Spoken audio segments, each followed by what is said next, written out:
Hello, this is Tom, aka Gedeon, here for Tabletop Tap Room. And it's right after Halloween. It's that time of year, the holidays, when you go out to the stores after the holiday and to see what's been marked down 50 or 75% off. And occasionally you come across stuff and you think, I could use that in gaming.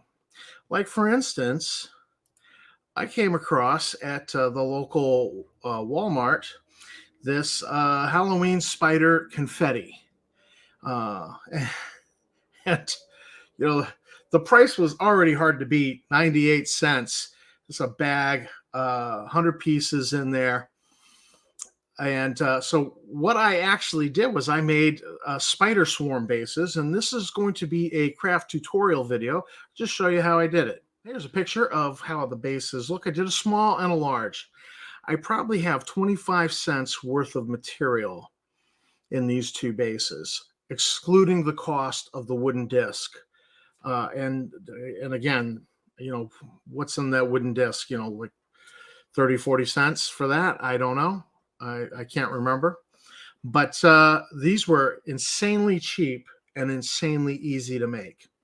Let's go right to the video. Now, everything, you could just hot glue these little plastic rubber like spiders down to a base and call it good. But I like the aesthetics, and I think a lot of other people do. So here I'm using Magic Sculpt resin and hardener. Now, everybody knows green stuff, and some of us know Procreate, which is a green stuff alternative. But green stuff's been getting more and more expensive these days. And I bought, let me just pause that. Actually, I won't pause it, but I bought, this is a 2.5 pound container of the resin, Magic Sculpt resin, and I got a matching 2.5 pound container of the hardener. I bought the 5 pounds for $20 5 years ago. Now, the price has gone up on this a little bit, but not, excessively so. And this is such a wonderful alternative to green stuff when you're doing custom work on miniatures or doing custom bases and you don't want to be using really expensive green stuff. And besides, it has less of a problem with shape memory than green stuff does.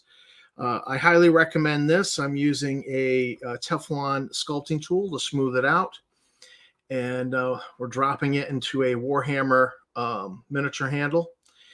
I love these things. These are well worth their price. I think $7 for the small and a few dollars more than that for the large. And these are absolutely a great crafting tool. So after you've applied the two-part resin to the base and smoothed it out, we're next going to do some texturing. Now, when you do the texturing, you can actually use an old toothbrush. My old toothbrush that I had, I'd modified the handle and I'd used it for years, has gone missing. So I'm using this brand new brush.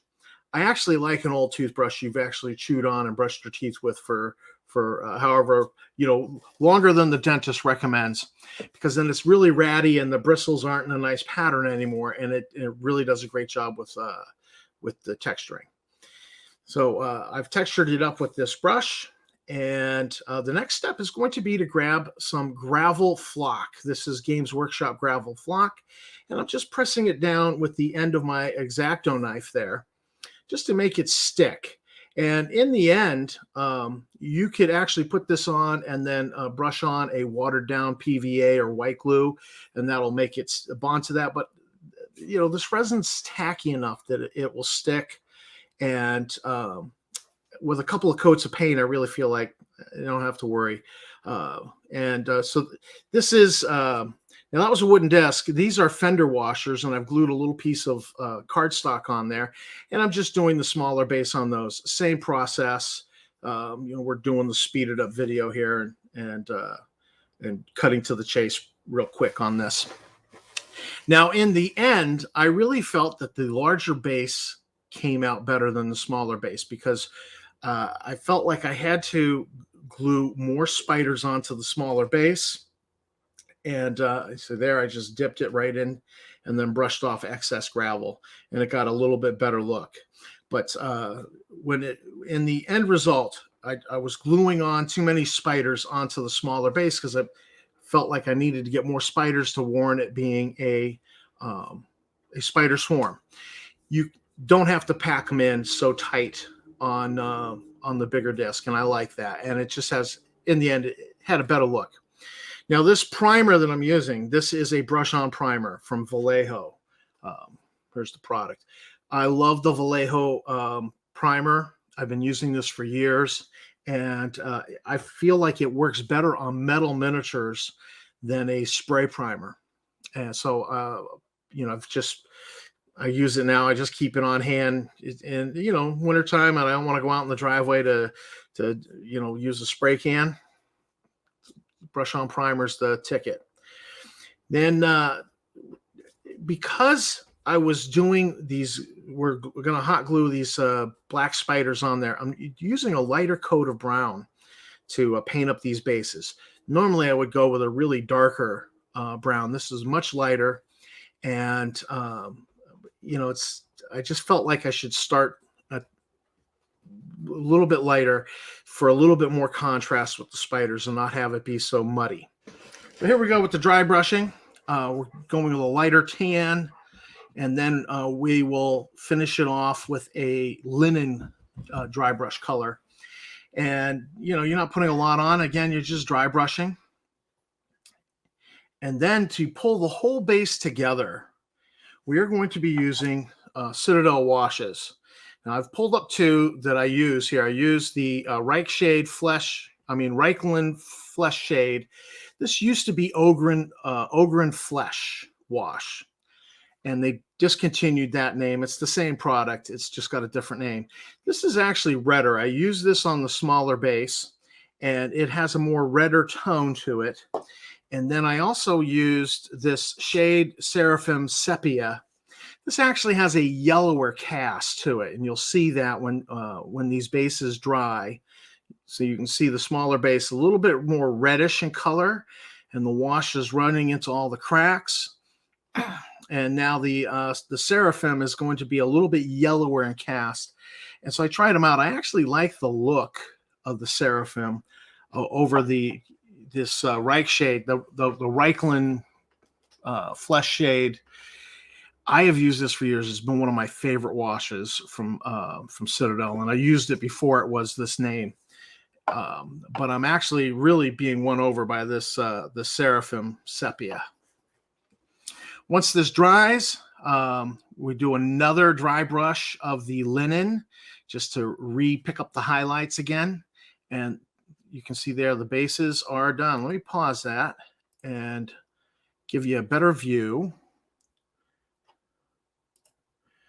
So you can see there, we got nice texturing from doing the little brush technique, but then we also added in more texture with the gravel.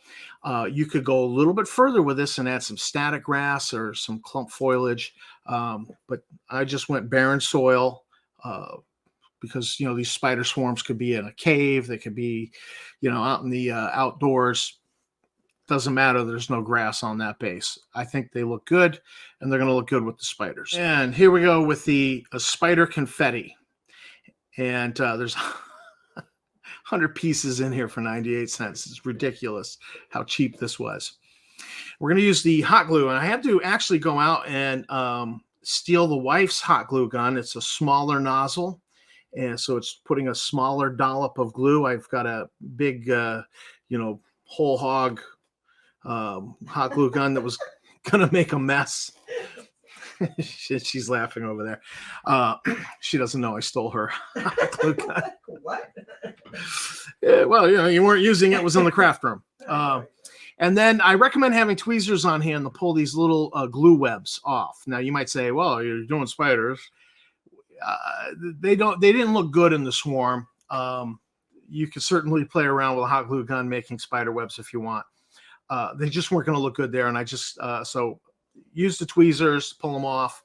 And now the small swarm, I really feel like I packed in too many spiders on that little base. That is an 1.5 inch fender, 1.25 inch fender washer that I used. And I keep a lot of these on hand for when something is just too big for the regular size 1-inch base.